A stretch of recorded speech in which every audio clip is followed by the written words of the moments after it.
Okay guys, welcome to another video lecture on Introduction to Data Structures in C, and today we'll be starting with module 2. Some of the topics covered in module 2 are array operations. We'll be talking something on multidimensional arrays. We'll be looking into what is dynamic memory allocation and how are they different from the static memory allocations that we have used so far. We'll be talking on algorithms, how to analyze algorithms, and quantify these algorithms in terms of its complexity using asymptotic notations. We'll be talking on some prominently used data structures in C, and we'll be concentrating more on 6 commonly used type of data structures. Okay then, let's start with array operations. The 3 array operations that we are going to discuss are reversing of an array, deletion of an element in an array, and insertion of an element into an array. Okay. Inversing an array. Okay. So the algorithm or the approach taken for inversing of an array that we are going to discuss is as given. So given an array, having said that, having initialized an array to some datas, okay, what we do is we consider another array and then basically try to fill up the array using the second array using the first array. In order to reverse an element in an array, what we do is we take the indexing of one array from top to down and another array from bottom to top. Having said that, what we do is we take the first array, okay, and we basically traverse through this array from top to down.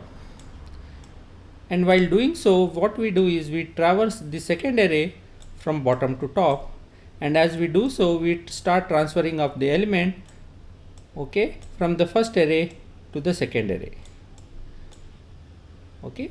So after having done that, we have the second array filled up in the reverse order of that of the first array, and we replace the second array or the first array with the second array, so that the first array gets reversed and the elements get stored in the reverse manner.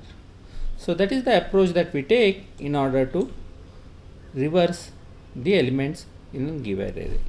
So let's look into the code. So the code for the given algorithm is as follows. So we have the preprocessive directives, and then we start with the main function.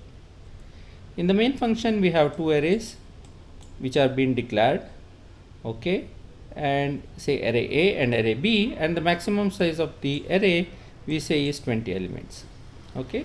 Then we have 2 variables for the counters and one variable so as to take the elements and insert it into an array. Okay. So we ask for the user to enter the elements of an array and get to know how many elements are there in the array. So maximum permissible number is 20. So n cannot be more than 20. So that's the constraint of this code. Having got the number of elements in an array, then we have a loop, for loop, in order to populate the array which is been defined. Okay, so this for loop basically takes the n elements from the user and populates array A. Okay, having done that, what we do is we start another for loop in which one array is being traversed from bottom to top. That is, array A gets traversed from n-1 to 0, and array B gets traversed from 0 to n-1. So just have a look at this for loop. There are 2 counters, I and j, for the initial condition, and the exit condition is being decided by I. So I goes from n-1 to 0 as given in this I minus minus, and at the same time what j happens is j goes from 0 to n-1 as given in this j plus plus. So during the execution of this for loop, I goes from n-1 to 0 and j goes from 0 to n-1. So having done that, Okay, what really happens here is the array B gets populated in the reverse order that of array A, which is already been given by the user. Okay, having array B in the reverse order, then what we do is we try to populate, or we try to replace array A with array B. That is what this particular for loop does. Okay, it goes from 0 to n, basically 0 to n minus 1, and starts populating A as the elements which are there in array B. So array A, which was in the order as previous, gets reversed. Okay, so having done that, we try to print array A once again in order to confirm whether the given array is been reversed. So this is a very simple algorithm. There are better ways to do this, but this is one of the most simplest way, and that is how we do array inversion or reversal of an array. Okay, given the numbers from the user. Okay, so that was about inversing the array from the given values. Okay, now let's talk about insertion of an element in an array. So if you want to insert an element in between of a given array, the approach given is as follows, or the algorithm is as follows. First, get the elements and populate array A as required, and then ask the user in order to insert an element in a given position and the value of the element. So out here the value of the element is 50, and the position that we want to insert is at position 5. Okay, so mind you, the position is one more than the index, because the array indexing starts from 0, whereas we say that the position starts from 1. Okay, so when I say I want to insert an element at position 5, what I mean is actually insert the element at index number 4. So that is the task. So having taken the array from the user, having known the element which is to be inserted and the position of the element to be inserted, the algorithm says that go to the nth element or the last element of the array and try to shift it to the left hand side, that is to the index 1 plus that index of the element. So we go to the end of the array and try basically shift the element from the nth position to n plus 1 position. So we do that from the end, the last element of the array or the nth element of the array. So the element which is there in position 10 will get shifted to position 11, and the element which is there in position 9 gets shifted to position 10, and so on until we reach the position as given by the user, which is position 5 in this case. So having done that, position 5 becomes vacant. Okay, and then we take the element and put it in position number 5 of that array. Okay, so that is the algorithm and that is the approach taken. So let's go to the code of this particular algorithm. So having initialized the pre-processive directives, we declare the array, say array of 100 elements, and initialize them to 0. Okay, so say the position, the array, even though the array can populate 100 elements, the actual length of the array is say 10, so n is equal to 10. So having known the length of the array, we try to populate the array. So the array elements can be taken from the user as given in my previous code, or it can be initialized by to a default value. So here I am populating the position or the element in the array with their position number, okay, which is 1 plus the index. Okay, you know that the index starts from 0, but we say that the position of the first element is 1. Okay, so index 0 becomes 1, index 1 becomes 2, and so on. Okay, so we have an array of length 10 with data values from 1 to 10. So that is what happens in this for loop. Next, we try to print the original array which has been populated so as to confirm that the code is working right.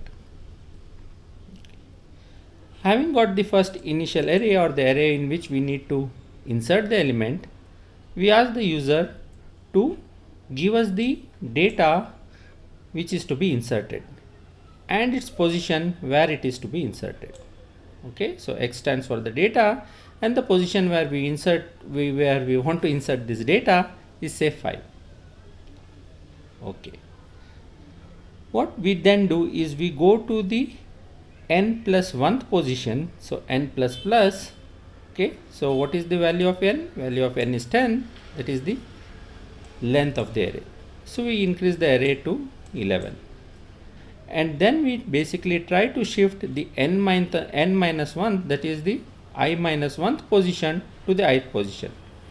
Take care, the for loop iterates from n minus 1 to the position. Okay, so we start from n minus 1, okay, because n has been incremented and the position is 11, so n minus 1 becomes 10, so we go to the 10th position, okay, and transfer the element from the 10th position to the 11th position. So that is what happens in this particular for loop. Okay, so we do that until we reach the value of the position where the user has given, what the user has given. Say in this particular case it is 5. So we do that all that way from the nth position to the position value where the user has given. So having done that, what we get is we get an array something like this with 5 here. Okay, because this 5 gets duplicated. So later on we take the value which is been entered by the user, say 50, and we put it in the position minus 1. So we put it out here. Okay, so by doing so we have now inserted the element 50 into the array. So having done that, we confirm that the array is arranged in the proper order, and this for loop just prints out the new array with the new element inserted into it. So that was the code, and that was the algorithm for inserting an element into an array. As you can see, inserting an element into an array takes some time and some fiddling to be done with the original array.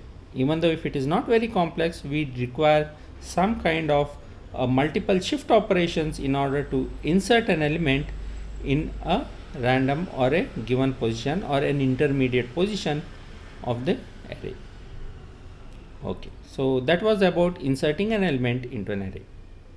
So now let's talk about deletion of an element into an array. So the approach taken for deletion of an element into an array is as given out here. So first we populate the array as we had done in the last code, and then we ask the user the position at which the elements needs to be deleted. Say out here the position that we want to delete is the position number 2 or index number 1. Okay, so we want to say given the array is 10, 20, 30, 40, 50, we want to delete the element in the second position or index 1, say that is 20. We want to delete this element out. So in this scenario what we do is we go from position plus 1 till the nth element of the array, and we try to shift elements of this array to the left. Okay, so whatever is there in position plus 1 goes to position and so on till we reach the end of the array. So if we do that, this particular element gets deleted and we have the new array which is been populated with the elements as required. So that was about the approach of deletion of an element into an array. Now let's look into the code. Okay, so first we have declared an array and defined it, say array which can hold up to 100 elements. Okay, then we basically use a variable to actually find out what is the length of the array which the user wants to populate. Okay, then we have two variables I and n for counters and the position, and another variable in order to store the position in which we want to delete. Okay, see then we ask the user to basically enter the length of the array, scan that particular length, try to populate the array from the user. Okay, so we go from all the way from 0 to n and use the scanf function to populate the array from the user. Having done that, we ask the user later to identify the position at which the elements needs to be deleted. So having done that, we basically use a if loop to check whether the given position is a valid index or not. So if the index falls between 0 and n, it is a valid index. If the index or the position given is below 0 or above n, then it is not a valid index. So if it is not a valid index, we give out a message saying that the deletion is not possible because the array is not that long. If the position is a valid position, then we basically we go from position minus 1, okay, in that particular case index, to n minus 1, or we go up to the nth element. Okay, so we traverse the array from position minus 1. Okay, so that is the position given. What we do is we traverse